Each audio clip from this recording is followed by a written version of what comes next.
Hello and welcome back to the Book Marketing Tips and Author Success Minisodes podcast. This is Penny Sansevieri and Amy Cornell. I'm sounding so much better introducing the shorter show. Like I no longer sound like an auctioneer. Thanks.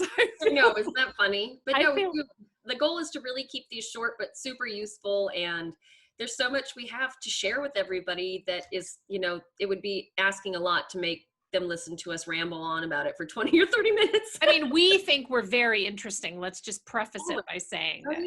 I know. So this is us being self-aware that we don't always have to talk more than 5 minutes about one thing.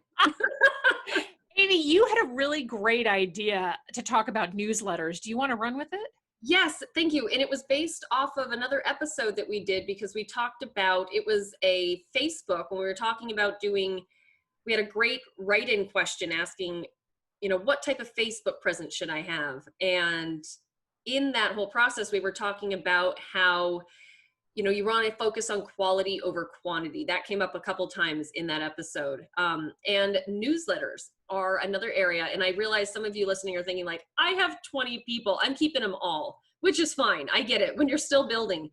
But this is just another cautionary tale. As you start building that list for your newsletter, for your email list, whatever you want to call it, be sure that you're sometimes going through and actually auditing it and checking your stats. So double check how many people are actually opening it, how many people are actually going as far to click through links, that are responding to you, things like that. Keep an eye on your engagement, because we went through this, Penny, where our newsletter list got just massive. And we're like, yes, we rock. So many people love us. This is amazing.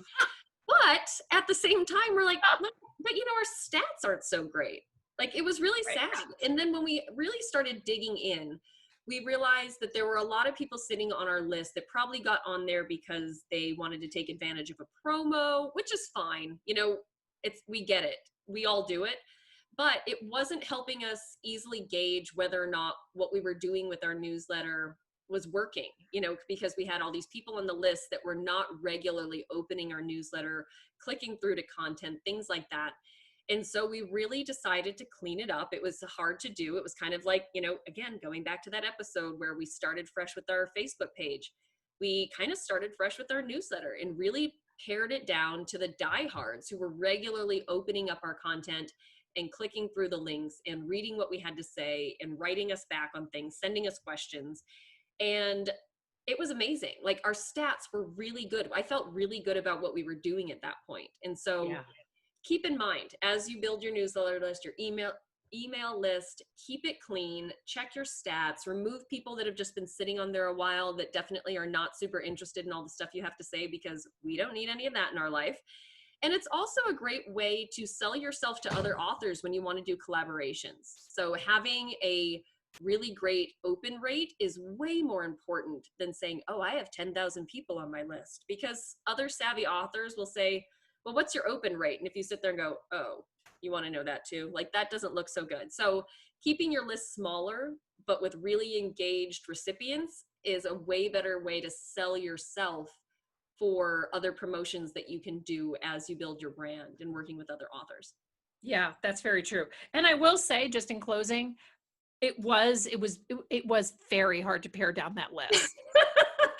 Apparently I dredged up some stuff for Penny. I'm feeling super triggered right now. I may have to go rock in a corner. I know. And if you were one of those people, we hope you came back when you came to your senses, But it absolutely is worth it, because you just have, you have a cleaner list, and you're also paying less, because if you have, 10, 20,000 people on your list and, 80% of them aren't opening, you're paying for a bunch of seats in a concert hall. I mean, just to use that weird analogy, but you're paying for a bunch of seats that you really aren't using. So pare it down and do that regularly. I mean, we look at that, once a quarter? Yeah, we do. We go through and look to see how many people are opening it. And most, email systems, management systems have really great ways to filter through, people that haven't engaged with you in a while.